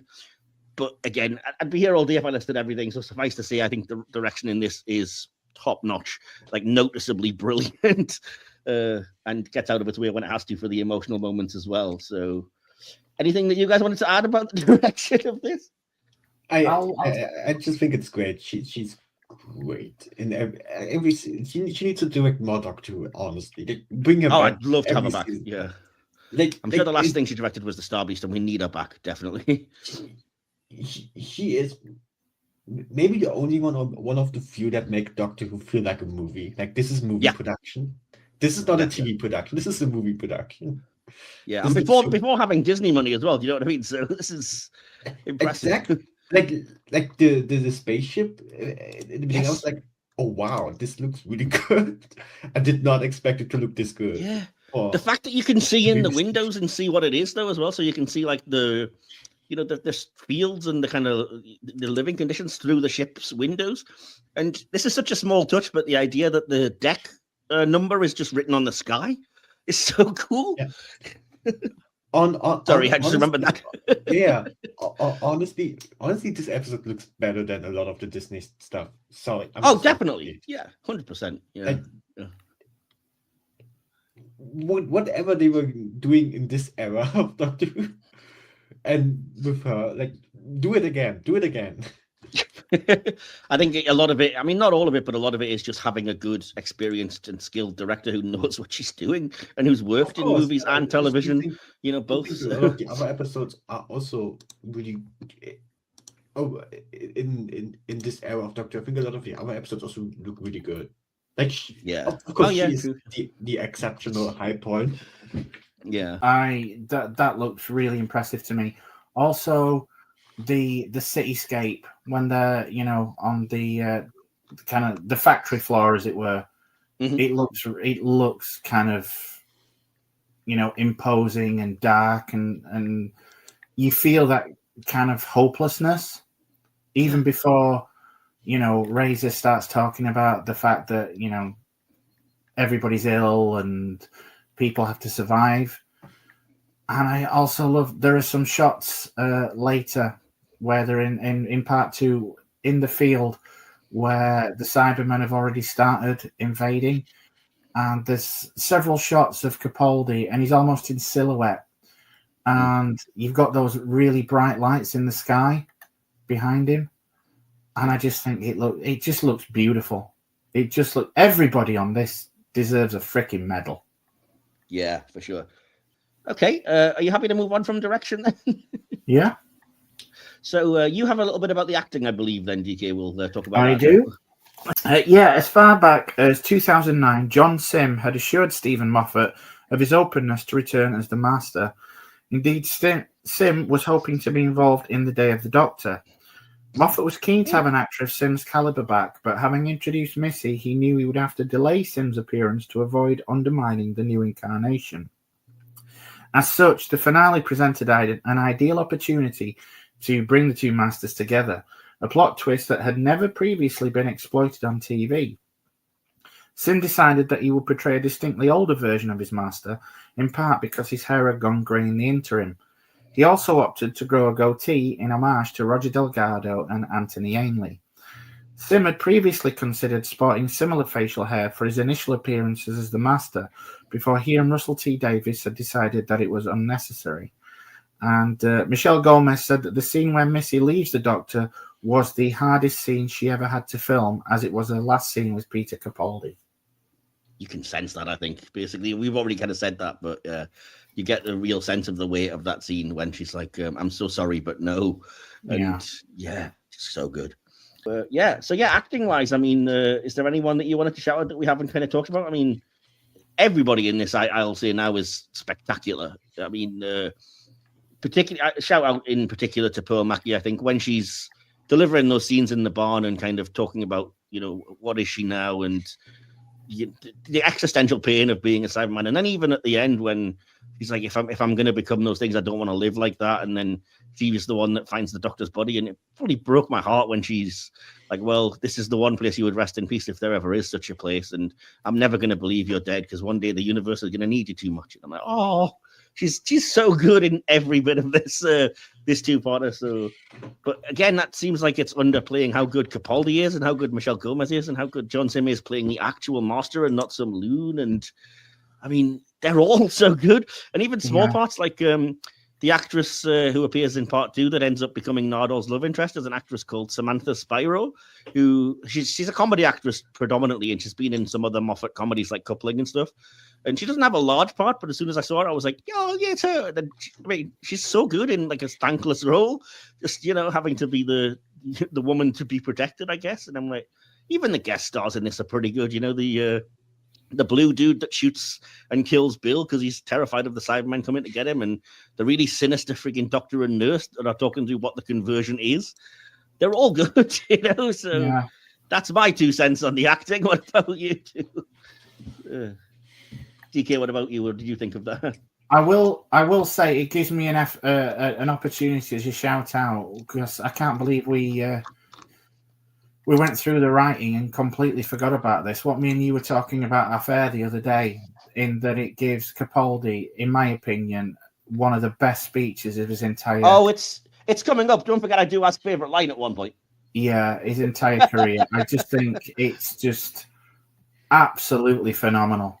Some of the writing in this, but it's not just the writing; it's the way Capaldi plays it, and I don't know. I think Capaldi was done a disservice. I think he was a much better Doctor than at the time he was given credit for, and I think when you look at the performance in this, you can't help but think, my God, this guy was an amazing Doctor. I think personally, this is controversial, but I think he was let down by Moffat starting him out as the kind of Colin Baker. Oh, it's going to be so interesting if we start him out like a dick and gradually warm him up. And I'm like, you shouldn't have done that, because he's so much better when he's the kind of moral center Doctor in series 9 and 10, as opposed to just like the guy that you want to slap in series 8. Yeah, no cue cards needed. Yeah, exactly. I do think they at least kind of do a good job justifying it a little bit retroactively why he is that way in series 8 with his arc in series 9. So I do think they at least try to do this. I mean, it's not the end of the world, but I think he's so much better when you get to these episodes. When even Darkwater and Death in Heaven, he's better than most of season 8. But yeah, I don't like starting him out as that unlikable thing. I don't see the point of that. And I do agree. Yeah. I just think they at least do try and see kind of explain. I get what Moffat was trying, but I just think he's so good and so effective. Like I said, when you see, that speech in those moments here when he's just pure heroism, it's like, just let him be a hero, So yeah. Did anybody stand out for you, Toby, in the acting that we haven't mentioned, or anything you wanted to specifically shout out? Everyone's doing a great job, honestly.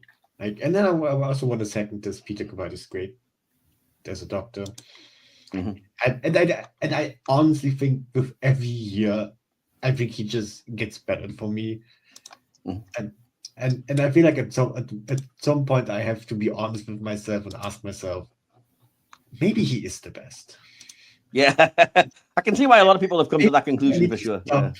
Putting the rose-colored glasses on for David Tennant and say, no. At some point, I will arrive at this. Give it a year or two. Yeah. I mean, all I can say is that, like you said, TK, the dialogue is so well written, but also so well performed, so it elevates it even more. I forgot to mention during the directing as well. This is, again, so much of this is just framed like artwork, but that moment that became kind of like a wallpaper of the episode, where it's the Bill Cyberman holding the dying Doctor in her arms, and I was like, that is such a flipping brilliant shot. It's composed excellently. It looks incredible. I mean, you could take it in isolation and it's just so emotive on itself. So yeah, that's, again, that was direction, but I forgot to mention it. And I can't really add anything other than, like I said, all of the acting is at the absolute best level, and beyond. Like I said, when we get to favorite stuff, I'll talk about some of that. But yeah, other than that, we may as well move on because we don't have super long left, I think. So the next thing would be the VFX and production design. Again, we've kind of talked about when it feeds into the direction and stuff. I personally like that they included the other sort of more higher forms of Cyberman, hence why I've got the Nightmare in Silver Cyberman here, because I like the idea that it was, it's parallel evolution, and as they go on, they are like, that they're all of a particular race, and it was nice to see them be more of an army. Although I didn't share Moffat's concerns about the Mondasian ones, I think they look fantastic. So yeah, I will say that when Capaldi mentioned that he liked the Mondasian Cybermen, he said that one of the things he likes is that they've got human hands. And despite this, when it came to designing them for these episodes, they actually haven't got human hands. They've got latex gloves that look very like human hands. Yeah. So Capaldi didn't really get his way, but I still think it works really effectively. So, and we've already said, like, I think the Razor disguise prosthetic is really good. It worked for me. So yeah. Anything from the VFX production design that you wanted to bring up, DK? I just think, I mean, it looks good. Even the CG, which, in fairness, isn't this show's best attribute. But for example, the section where it's that huge group of Cybermen and Nardole blows them up and they're just flying everywhere. Yeah. It just looks really good. I just, sometimes I have a hard time thinking that this is Doctor Who with this episode. Fair enough. Yeah, no, I couldn't agree more. I mean, it's all so well done. And the sets, the colony ship, the way the CGI for the ship looks, everything is just, top of its game. Anything you wanted to say to add to that, Tobi? No, I just want to say again, whatever they were doing with this, do it again. Do it again. Yeah, absolutely. So, the music and sound, and I'll try and get through that quickly. When the Master unmasks himself, an alarm bell in the background sounds in time with a drum beat. Yeah, I noticed that. The drum beat is also heard when he enters the operating theatre alongside Missy. Naturally, of course, this is a reference to the Saxon Master in general, the sound of drums, the 4-beat drum beat that was part of his ongoing story arc. That was the so song silly. heard. Sorry, know, but it's a nice touch though when he's revealing that he's the master. And for me, I was surprised that I actually heard the like do do do do. I was like, oh, so it's a nice touch. Yeah, it was silly originally. It was a silly plot, yeah, exactly. So yeah, and the song heard when Missy and the master are dancing on the rooftop is "Midnight, the Stars, and You" by Al Bowley, a song made famous by its use in Stanley Kubrick's The Shining. So. Quite sure how they got the rights to use that one, but it works very well. Yeah. Even though a lot of that scene is just creepy with the master hitting on themselves, but do what you can. It's not as bad as "Is It Wrong to?" I know, yeah. Oh, yes, very. Yeah, I feel like if I'm going to criticize the episode, one thing I thought the sexual undertones between the masters was really uncomfortable. Yeah, it's just Moffat needs to write dirty jokes. That? Like, yeah. I feel like that's the one thing I really that I really didn't like.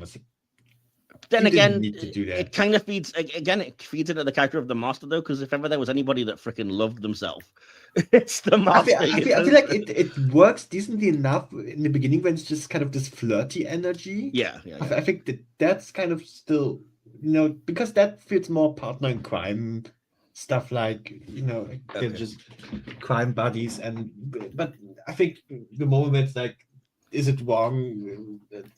That's too much. Bad. Like that was just bad. Yeah.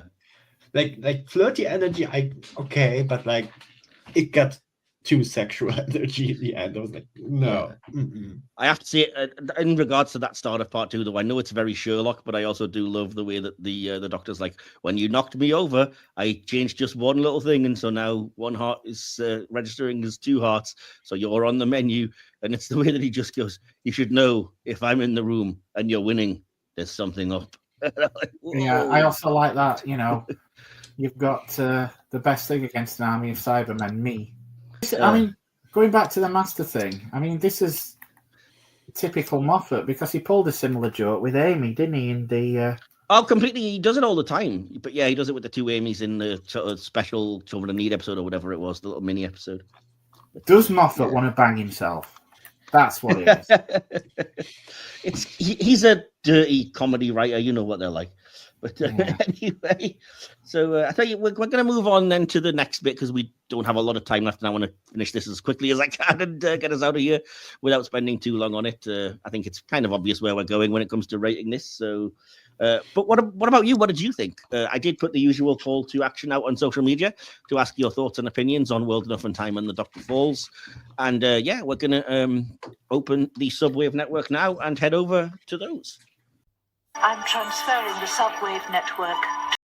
First of all, from bsky.social, our good friend Rick Everson, Secret Chalice of Ricks, who's been on our Star Trek podcast a few times, left a little three-piece note and says, he says, I enjoyed this, but in spite of some Moffatisms that I think became overdone in his later Who work, I think Bill was a great companion and her journey in this was something else. Seeing Sim and Gomez bouncing off each other as their own masters was incredible. Cybermen everywhere, all types from classic to current, amazing. The time dilation giving different rates of time up the ship, brilliant. And somewhere in that, the Doctor gets a little lost. The epic war he wages across the levels against the Cybermen feels a lot like Matt Smith's time on Trenzalo, and similarly feels large swathes of the Doctor's time are skipped over. Overall, there's a lot I loved in it, and the flaws are minor, as it does play with some incredible ideas and character moments. 4 cyber controllers out of 5. Okay. From the Facebook group Cybermen Supremacy, Ralph Bannerman says 10 out of 10 masterpiece. Damian Jones says amazing, the last classic Who story in my opinion. Craig Sanwell says masterpiece. David James Moores says 9 out of 10. From our Discord, George White, who was on our Cyberwoman Torchwood review, says the best finale other than Bad Wolf Parting of the Ways. Hey, I thought he was going to say, why didn't you have me on that episode instead of Cyberwoman? He was invited. From the Facebook group just called Doctor Who, Robert Zaferis says masterful episode. From Discord, it's from the Who Game Shows server. Will Templar has chimed in again and says, because I asked on my thing, is this episode great or is it an overrated or bloated mess? Because I tried to give, a question to answer. Will replies, realistically, Who is calling this story an overrated, bloated mess? LOL. Outright masterpiece, 10 out of 10. Even with time, I can't decide which part is my favorite. A very rare instance where a Moffat two-parter doesn't massively jolt in quality between episodes. And from our previous Earthshock episode, Jenny chimes in with the very short effing 10 out of 10. Only she didn't say F, but you get what I'm getting at. Hello there, Editor Mike here, communicating from the future. Apologies for interrupting myself, but as we're dealing with various audience members' reaction to this, there is one other person who wanted to chime in. We were supposed to be joined by another person when we initially recorded this episode, and that is the lovely Lynn, who you will have heard a few times on the episodes of the Cyberman season. She was down and booked, and then at the very last minute, unfortunately, stock take things came up, and she was not very happy about it, shall we say, but sadly she wasn't able to make the recording. But it is an episode that she wanted to talk a little bit about and say something about. And so I was lucky enough to be a guest on Lynn and our other occasional guest Stephen's podcast, Adventures in Time and Space, to discuss the episode Blink. And so because we were kind of, meeting up to chat Doctor Who anyway, we were able to steal just a few minutes before recording that, myself and Lynn, as she requested. And she gave her thoughts about World Enough and Time the Doctor Falls and has asked me to include them within this episode. So without any further ado, I'm going to cross over to, again, myself with Lynn to give her thoughts on these episodes. Take it away, me. Well, the thing is, I absolutely adore Peter Capaldi. I think he's one of the most underrated doctors that we've actually had. I mean, he was the president of Doctor Who Appreciation Fan Club. Yeah, I know. If anyone deserved to be a doctor, he was. I mean, I remember watching this, and there was a lot of dust in the room. I was mopping a lot of water out of my eyes because it was very, very dusty. I adored Missy. I thought the arc she had been on, she could have redeemed herself, but John Sims wouldn't let her. And I just thought that's just a bit of ironic writing for Doctor Who. I think it was well written in.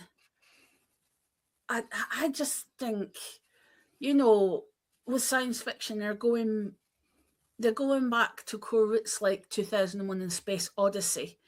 you know, at the end where he goes from young and he goes through all the ages and then he goes back to being whatever he was before he was sent out to land in a plinth on another planet. I just kind of think every sci-fi story that attempts that is going back to 2001: A Space Odyssey. Okay. And the fact that you've got a ship next to a black hole. Yeah. That is affecting time dilation. You can't get much more of a homage to that iconic film and the books, including 3001, than that. Yeah. And I just think that well written, well acted. Oh my God, John Sims, he's just evil. Yeah. You've got Missy in between, and then you've got the Doctor who's good. And I mean, at times it's funny when you've got the two masters dancing with each other, and you know he's flirting with himself. How? I'm just thinking, no, that's just the master. The idea. Yeah, but I'm just thinking, this is John Sims, this is a master, this is Harold Saxon.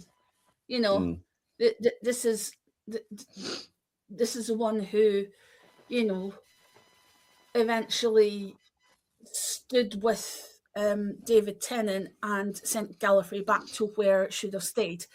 And I'm like, yeah. So John Sims has already shown that the master can redeem himself or herself. But then he decides not to. Yeah. He would rather. I think it was it was more sort of a spiteful attack on Gallifrey than it was standing with the Doctor, I think, in the first instance, though. And yeah, we did talk about how it's very fitting that the Master is their own downfall, and you know, Missy's redemption arc is something we talked a lot about, and did everybody like it? And I think we all did, really. But it kind of made absolute sense that, you know, she'd literally face the ghosts of her past in the form of a past self, who would, you know, kill her, basically, because that's the tragedy of it, and that's what good writing is, really. The irony is you couldn't see Missy going out any other way other than by her own hand and by another master. That's what Stephen Moffat said. He said that's why he was kind of like, he was keen to get John Sim involved because he'd said he wanted to be in it, and Moffat was like, we knew Missy's redemption would have to end tragically, and as soon as we knew that you know, John Sim wanted to come in, it was like, well, it's got to have to be another master that kills you. So yeah, but it is Bill Potts. I mean, yeah, she gets class it as a happy ending, if you will. I think so. When at the very end, I think, yeah, eventually.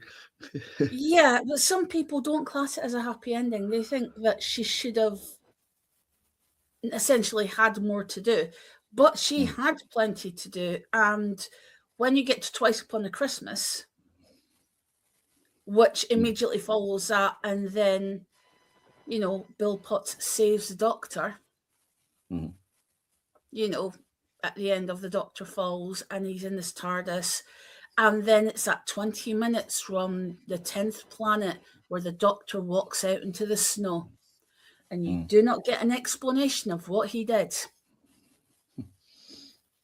But now you've got the explanation, because, you know, it's got to go all the way to the 12th Doctor. I have a feeling you're probably going to end up agreeing with a lot of what we said, but I will ask you, I may as well, since you're on, ask you for your favourite character moment and line in the episodes then.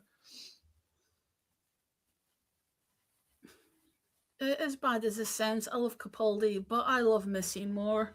The bit at the beginning where she's pretending to be the Doctor. Oh yeah, we all said that. Yeah, and it's just like, and stupid. Yeah. You know, and looks and then smiles and goes, you know, I mean it genuinely. You know, I mean it with love. You know, that kind of look. But I think it's not, I wouldn't say it's a favourite, but I mean, one of the most memorable and heartbreaking moments is it's when the Doctor does his speech to be kind and, you know, come join me, and Missy picks Sims, but then she decides, actually, no, I'm going to go back, and that's where her downfall is, because the Master can see that his regenerations have already kind of evolved, and they already have that empathy, but he doesn't. Yeah. So No, he's stopping it. It's all great. I mean, there's 1,000 bits of great dialogue, but I did say I think that it's really telling when it's like, I will never stand with the Doctor. Oh, you will. He's like, no, I'd rather die than let that happen. And yeah, ultimately kills himself. Yeah. But, yeah. So yeah. So was that your favorite line? Because I think we all basically agreed. I think that speech that Capaldi gives at the end, I think was probably all of our favorite because it was bloody incredible. Yeah, I think it's a speech that stands out for me. Because he does a similar speech in Twice Upon a Christmas, because he goes back into the TARDIS and he's walking around. Never eat pears. Yeah. Like love is wise. Yeah, I had that conversation with DK off air actually, because he says he would put this speech in the Doctor Falls above the Zygon inversion, and I was like, for me, it's a three-way tie between the Zygon inversion, the Doctor Falls, and Twice Upon a Time's regeneration speech. All three of them are amazing. I'm with you on that one because I think all three are exceptionally good, and there's not much difference between them. Yeah. I mean, if you're talking about those kinds of eloquent speeches, you can even include Hellbent on that. So for me, it's a three-way tie. And it's when the Doctor has had to deliver a soliloquy that has to hit home, and he's only got a few words to do it. Yeah. Yeah. I think that's part of, I might have already said this, but I think that's part of why I like how kind of subversive it is when he's giving that big speech and John Sims just like, I haven't listened to a word you said, because it really hurts, for us watching when you're like, oh God, he really tried, Yeah, but here's the thing. Missy has listened to every single word he's said, and her face is different, and John Sims then looks at her and realizes where the mistake is. And I think in that second, when she chooses John Sims, but she's already looking at John Sims a certain way, you know what's going to happen to Missy. It's like a foregone conclusion. You just got that gut feeling that she's not going to get away with siding with Sims because she's going to change her mind. You just get this feeling like she's heard him, but she's also the master. She's got to be her. Yeah. But in the end, that goodness that he's been trying to cultivate while he's had her under the university, what are you supposed to do? You've got no choice. Well, I'm not going to side with the Doctor. You might be my best friend once upon a time, but screw you. All the stuff you've done to me, I'd rather kill myself than join you. And that's exactly what he does. Exactly, yeah. And that just it's heartbreaking. It is. I mean, there's so much that is in the episode, but I kind of have to ask because we don't have very long. Do you have like a conclusion, sort of final wrap up on your thoughts? Anything you haven't said, and then a score out of 5 stars, which I'm guessing won't be that different than what we all said. So there you go. Which I'll tell you, by the way, when we finish. If I could give this more stars, I would. But since it's 5 out of 5, it's 5 out of 5. Yeah. One thing I would say, if they're going to look at Capaldi's era, look at his speeches and look at the episodes before and after each speech, because that will give anyone an education into how far the Doctor has come in however many thousands of years, and kind of pick any one of the speeches and you'll understand, because you will hear the heart in the Doctor's voice. You will hear that he has learned from thousands of years. He's learned from dealing and living with PTSD. He is living with memories of a war which he keeps hearing, but he has to live with because he lived through it, and he's living with it, but he doesn't want to see anyone make the same mistake. And I think in today's society, there are no winners in war, and there shouldn't be wars, but there's always going to be power conflicts. And I think Doctor Who, especially Peter Capaldi era, when he's been reflective, and Matt Smith, it is quite reflective of what happened of those times as well, outside in the news, in current affairs.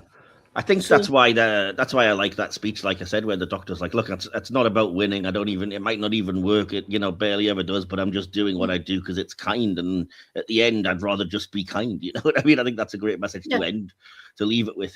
Just be kind. So I'm a huge Capaldi fan, but obviously his favourite doctors were obviously Pertwee, Troughton, and Hartnell. yeah, he was older than us. Yeah, But yeah. But you've got to Yeah. understand I'm a Troughton girl. Well, you okay, know. fair enough. So the fact is, you can see the style that he develops himself of his acting, but not only just of his acting, of what he picked up watching his doctors growing up. So he kind of picked the kind of silliness from Troughton. He picked the seriousness of Hartnell and the kind of analytical nature of John Pertwee. Yeah. But Fair at enough. times you can pick up the swagger from each one as well. And Of course, the yeah. anger. Definitely. Oh well, we best leave it there because we're being summoned to another, by the space-time telegraph to another Yes, review. I'm picking it up loud and clear. So thanks for sharing your thoughts on World Enough and Time the Doctor Falls, and we'll cut back to the rest of the closing thoughts on the podcast. So that's your thoughts, but we have to come back to Earth and give our own, starting as we always do in our episodes here with our favorite character, moment, and line. This is going to be interesting because we can't say everything as much as we're tempted to.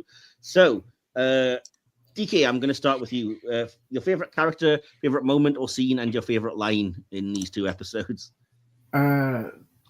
Favorite character, the Doctor, because I think just Capaldi plays a blinder in this one. Favorite line, favorite scene, exactly the same one. It's the, I'm not doing this because speech. I think it's absolutely amazing. Oh, I'm going to recite the whole thing, just so you know, because it is my favorite line. It's saved in my phone. I'm going to do it. So yeah. Toby, over to you. Favorite character, moment, and line. I think favorite character is honestly the hardest for me because everyone is so great. Just to be different. I'm not going to say the Doctor. Just to be different, I am going to just say Missy. Okay, cool. Just so we have That's a fine. bandwidth. Yeah. And if you choose Missy, then I'm going to choose Bill.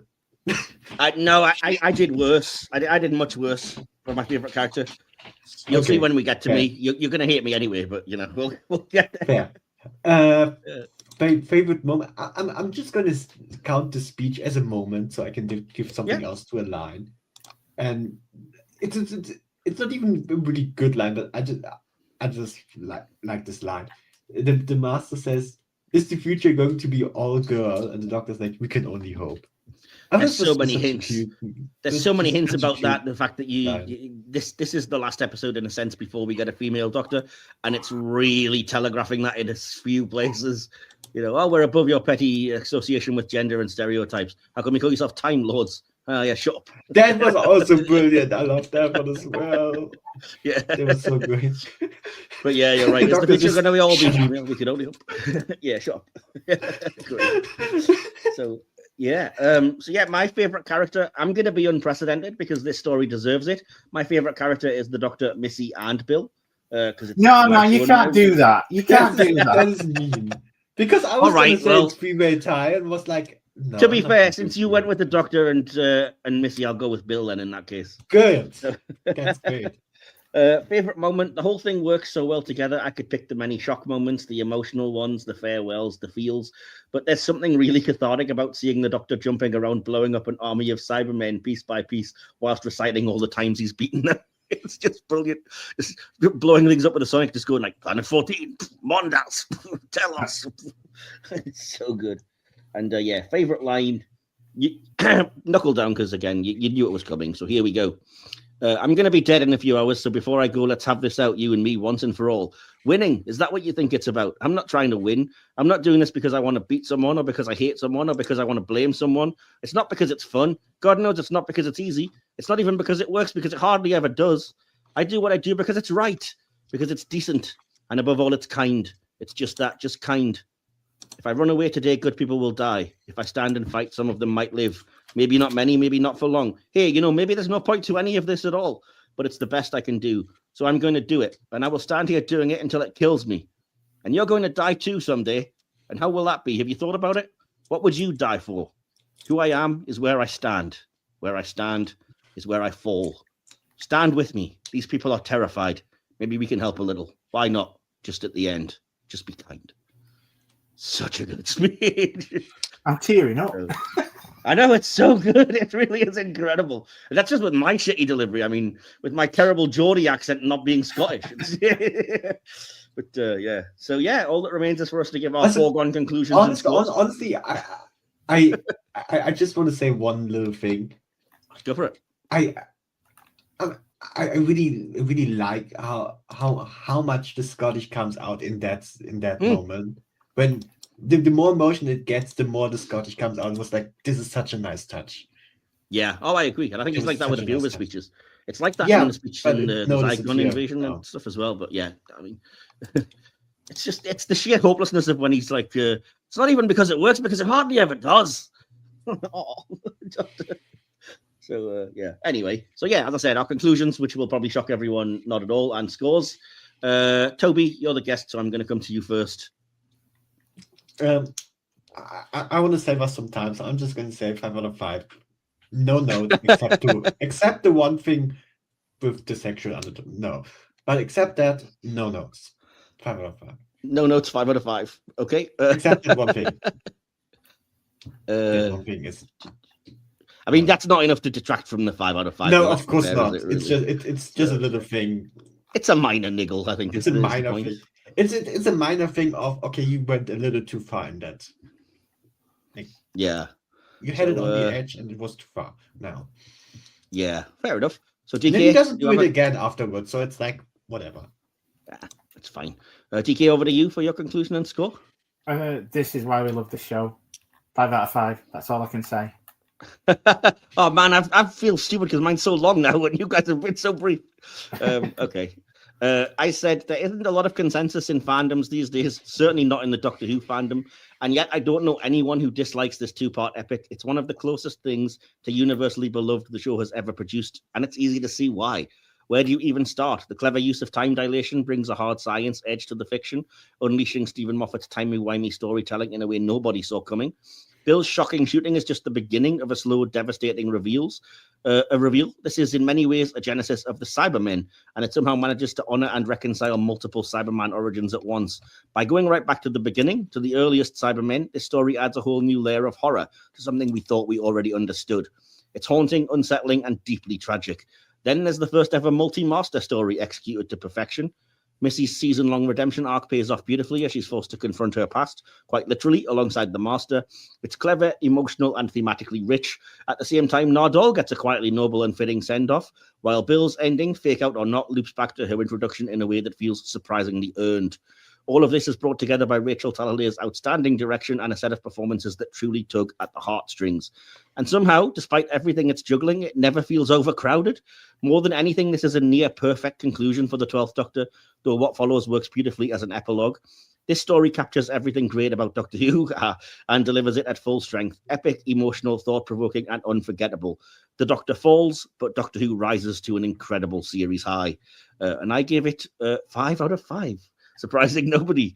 So if you just allow me a second to do the quick maths of combining 5, 5, and 5 to give an... Oh, yeah, that makes a final score for World Enough and Doctor Who Falls.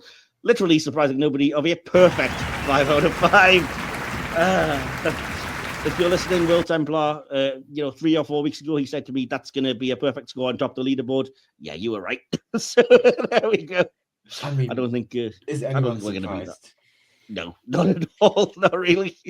And I thoroughly deserved. I mean, we've sung the praises of this so much that we've gushed over it. Hopefully people have realized why we love it so much. You know what I mean? And I think we've explained ourselves quite well. And so we leave the Doctor truly beside himself as he finds himself in the Arctic, refusing to regenerate twice. But that's a review that'll fall on another time. And that all remains. And all that remains for us today is for me to say thank you if you've listened to this all the way through. Hopefully, again, you've enjoyed us gushing about this episode. If you have your own thoughts and opinions and you want to leave them, you can still do that. Feel free to hit us up on socials, comment on the YouTube video or on Spotify, wherever you listen to podcasts. And again, we are always on the lookout for new new people to review the episodes with us, and for new viewers and audience members. So please like, share, subscribe, spread the word, pass the episode along if you like it. Let's have a bit of a debate. If there's things that you think that we talked about that you want to agree with liking, or heck, maybe things you dislike that you want to talk about as well, as long as it's civil. So you can always find links to all of our socials, etc., in the episode description via following our link tree. And everything's there, and you've found your way here for whichever means. So again, just keep doing that and spread the word. And again, I just have to thank DK for coming on this one with me. Doesn't sound like it was too much of a chore, but thanks anyway. No, I could talk about this one for hours. Oh yeah, we could easily have gone on for longer, but yeah. And thanks for covering a little bit of the BTS and everything, and yeah, just for watching the episode and loving it, I suppose. No, always do. Is there anything you want to plug or anything? Not that I know of. When is this going out again? I think this goes out between Labyrinth and the other one, shall we say? Yes. Yeah. Watch cult classics. That's all I need to say.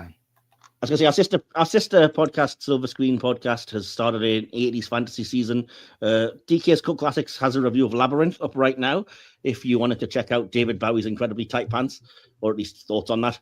And we have another one coming at the end of the month, in perhaps just a few days after this. I'm not sure when this comes out, but either a few days or a week after this goes live.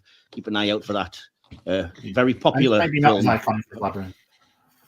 Not as iconic as Labyrinth, not as beloved as these Doctor Who episodes, but anyway, we'll leave that there. Let you be a surprise. And what about you, Toby? Did you have a good time here today? Yeah, I'm just tired.